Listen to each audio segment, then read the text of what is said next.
Greetings. In the name of Allah, the Beneficent, the Merciful, we thank Allah for coming to us in the person of Master Farad Muhammad, to whom praises are due forever. We thank Allah for giving to us the Messiah, the living, exalted Christ, the most honorable Elijah Muhammad, and we further thank Allah for blessing us with our divine leader, teacher, and guide, and warner in our midst, the Honorable Minister Louis Farrakhan, who is the national representative of the most honorable Elijah Muhammad, sitting in the seat of the leader of the Nation of Islam. It is in their holy and righteous names that I greet you with the greeting words of peace, as spoken in the Arabic language of Assalamu alaikum, which simply means peace be unto you, and the appropriate response would be wa alaikum salam, and unto you be peace. I am Sister Alice Muhammad, your host of TheSureTruth. As a student of the Honorable Elijah Muhammad and the Honorable Minister Louis Farrakhan, it is my pleasure to share with you the life-giving teachings of the Honorable Elijah Muhammad as represented by his national representative, Minister Farrakhan. Thank you for joining and tuning into TheSureTruth here at Pasadena Media. Today we're going to talk about justifiable homicide. With a lot of shootings that are going on in the black community. We have black on black violence, black on black crime in the black community, as well as shooting by police officers of unarmed black people. That has been an ongoing problem for centuries, for years. It's nothing new. What I would like to share with us in show one, we're going to listen to a video by Minister Farrakhan entitled, "Their Feet Are Swift to Shed Blood." In that video, the Honorable Minister Louis Farrakhan is preaching and teaching on police brutality and the mindset of the racist mindset that exists here in America and around the world, actually. Okay. The other video we're going to listen to and view is the Casual Killing Act of 1669. I don't know if some of us are aware of this Casual Killing Act. What we will learn and what we will be informed of is that this Casual Killing Act of 1600s was saying that should a slave be killed as a result of extreme punishment, the master should not face charges for the murder nor be considered guilty of a felony. Although it is technically off the books, obviously the act remains intact and currently it is still being enforced. Okay? On show two, we're going to talk about Neely Fuller is going to explain why it is a must that we must understand racism and its relation to white people, or we will forever be confused about everything. I believe Neely Fuller has shared with us in the past that if you do not understand racism and white supremacy, what it is and how it works, everything else you know will only confuse you. So I guess we can say that with this ongoing justifiable homicide of police shooting unarmed black people, really, black people were reacting and not using logic in terms of understanding, as Neely Fuller said, what racism and white supremacy is. If we do not understand it, how it works, everything else will only confuse us. Also, we're going to hear from Dr. Frances Cress Welsing, and here she is also talking about police violence, white supremacy, and racism, because as we've shared in previous episodes of TheSureTruth, white supremacy and racism is a global system. It is a government in and of itself. We do not live in a democracy of the people, for the people, or by the people. We live in a global system of white supremacy and racism, and this is what we see being played out right before our eyes as we speak in regards to current events. And not only in America, this is a global system that has affected, and is affecting the entire globe, the universe, okay, itself. Dr. Frances Cress Welsing says that since white people started the system of white supremacy and racism, it is white people's job to get out there and stop it. Actually, silence is compliance. And as I believe, I'm trying to think of the Jane Elliott, as we have also, she has shared with us in previous episodes of The Sheer Truth, white people are not ignorant of white supremacy and racism.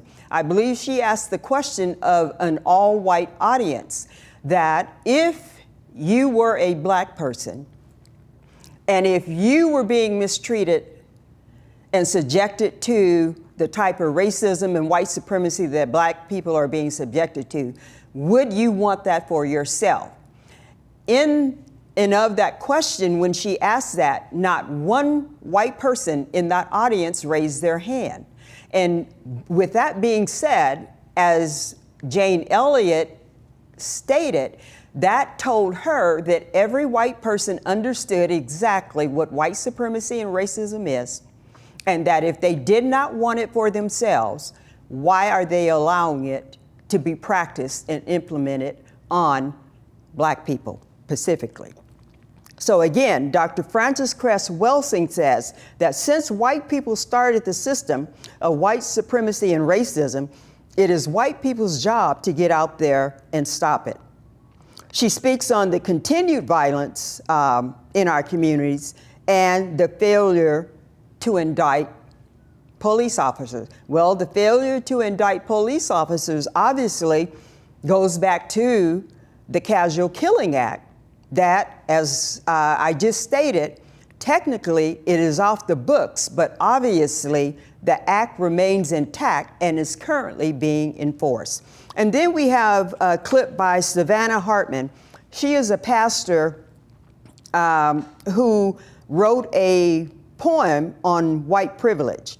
And in her poem, she is asking, or actually pleading with white people, and it's self-explanatory. And then we have another video we're gonna watch, and here is a white man who tells the truth about white people.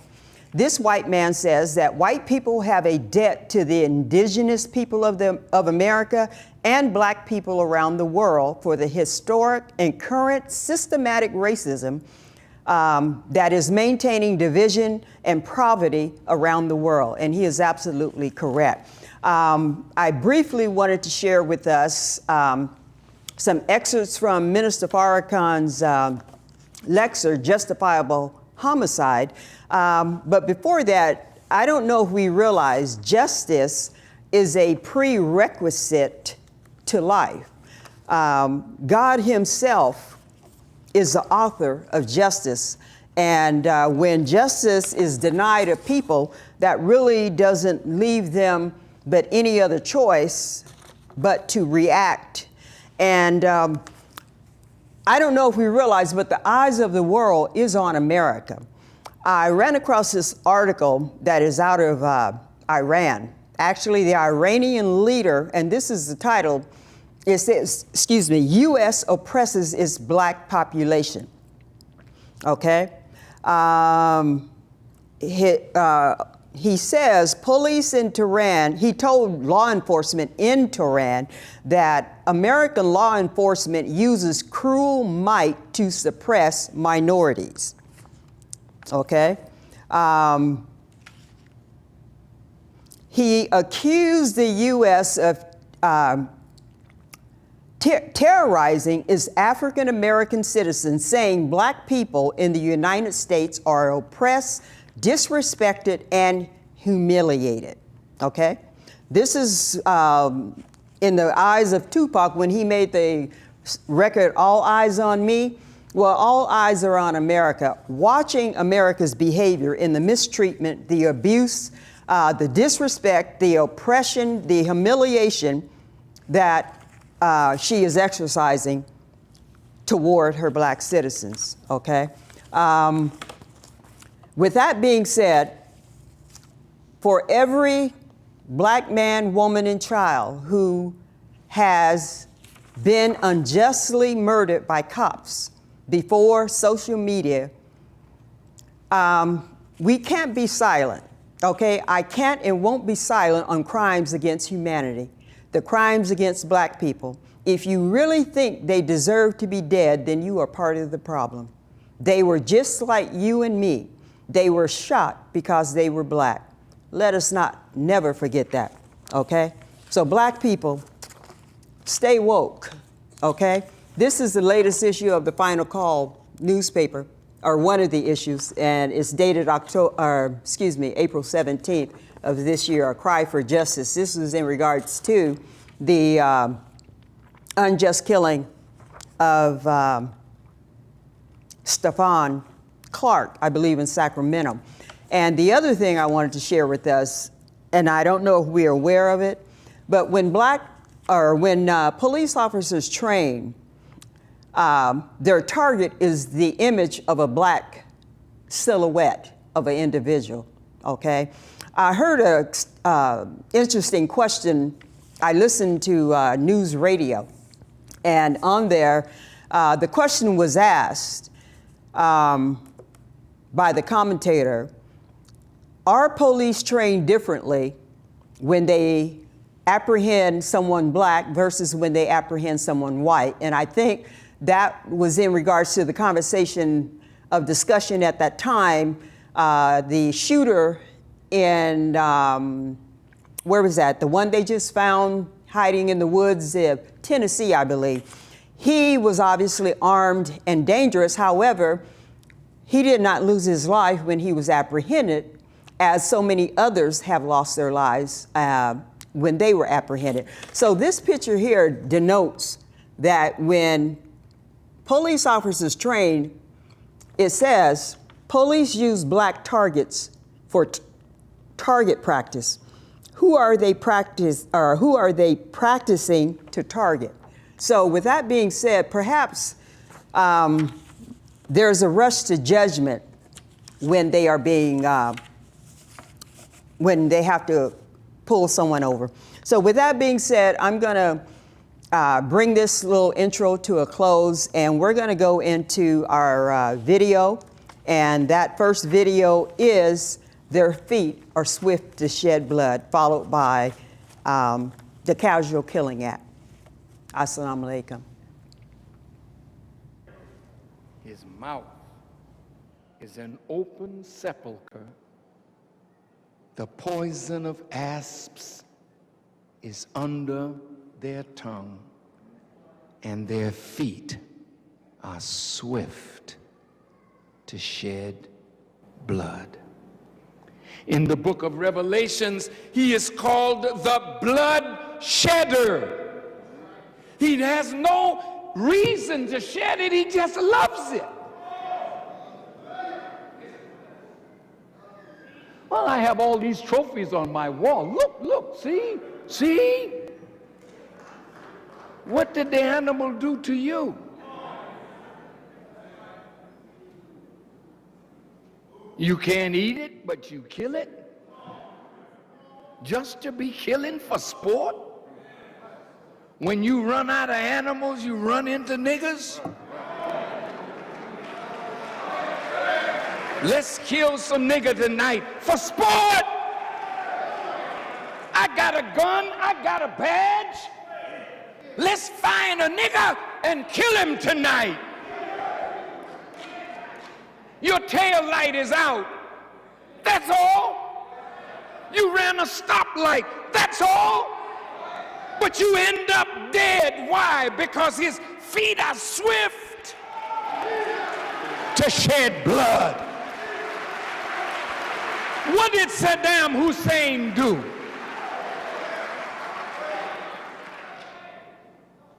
Well, Saddam has these weapons of mass destruction. So you can't wait for al-Baradei and the atomic energy people to go in and search the truth out. You start lying. And your feet were swift to shed innocent life. Tens of thousands of Iraqis and Afghan people lie dead.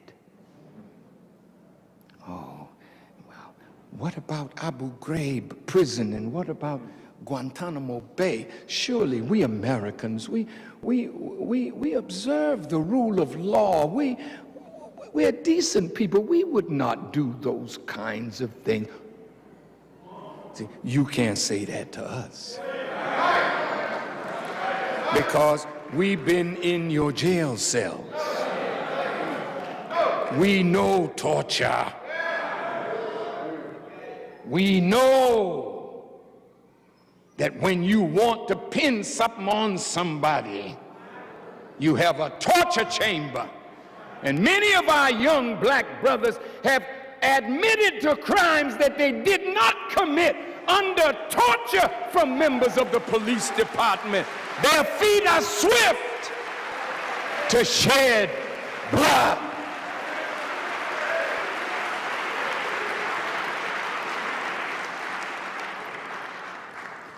You say, but Minister Farrakhan, that was in the past.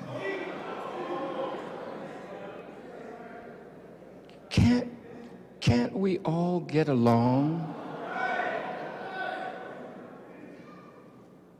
Rodney King, they beat the poor boy within an inch of his life, and he comes up out of that drunk, whatever he was.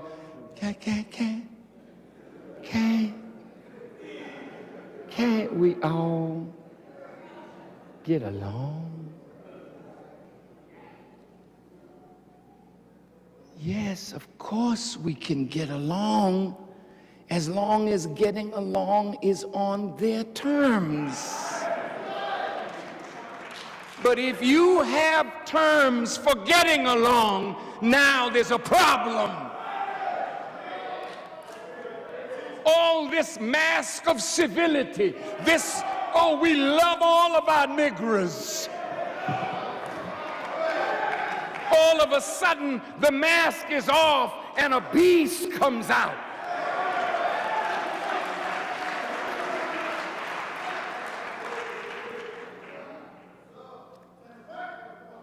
$40 years ago, I'm sorry, 70 years ago,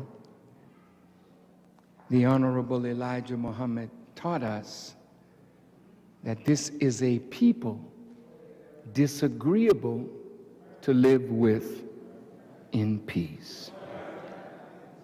Oh, Farrakhan, now wait, I know some white people that are really good. Well, yes, I'm sure you do.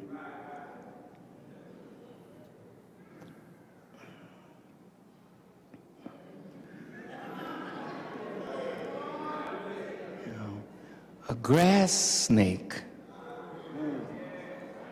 is good in that it doesn't have any poison. But the baby doesn't know the difference between a grass snake and a rattlesnake. So you teach your child, stay away from snakes. And the child may get frightened seeing a worm, thinking that that's a snake. But as the child grows up, it learns how to discern the difference between one that is poisonous and one that is not. But you haven't changed the nature of it just because it doesn't have poison. See? Now, brothers, this is not hate teaching. See, the reason you are messed up is because you think they are like you.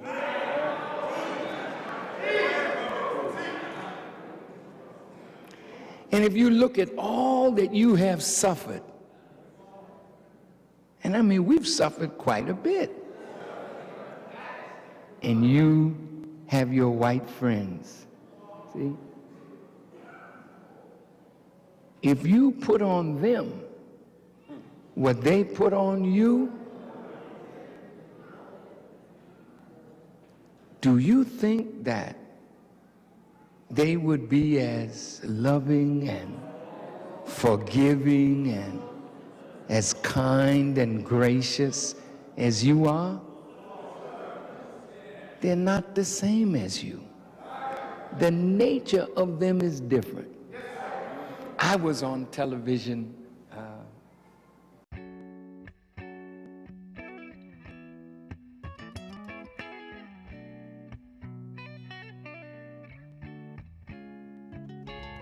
The Casual Killing Act, passed by the General Assembly in 1669, states that masters who kill their slaves in the act of punishing them are not to be held responsible of murder.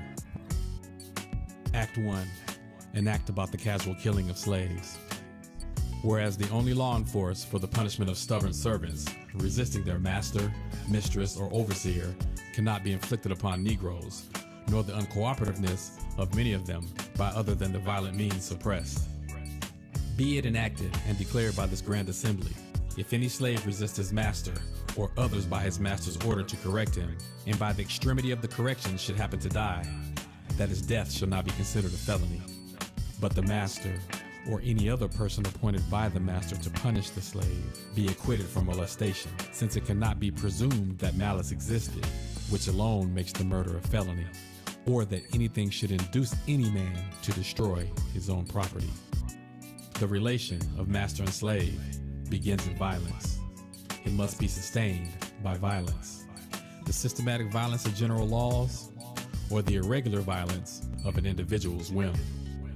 Overseers, mistresses, and masters are empowered to liberally apply violent punishments such as whippings, imprisonment, and torture to slaves they perceive to be transgressive. This 1669 Act declared that should a slave be killed as a result of extreme punishment, the master should not face charges for the murder, nor be considered guilty of a felony. In 1788, the Casual Killing Act was repealed. Although it is technically off the books, obviously the act remains intact and currently enforced. To the millions upon millions of melanated victims of the Arab and transatlantic slave trade, to the millions upon millions of melanated victims of all Caucasoid invasions throughout antiquity, to the millions upon millions of melanated victims of European colonialism, imperialism, and capitalism, to the millions upon millions of melanated victims of institutional and systemic racism, and to the millions upon millions of melanated men, women, and children worldwide who are displaced, tortured, raped, maimed, and murdered unjustly. I call upon your restless spirits to exact revenge on those and their descendants who have directly or indirectly caused harm upon you and yours. I call upon your spirits to empower those of us who remember you and continue to speak your name with the courage, strength, intelligence, and selflessness needed to work with you in bringing about the justice you deserve by any means necessary, be it spiritually or physically. Ashe.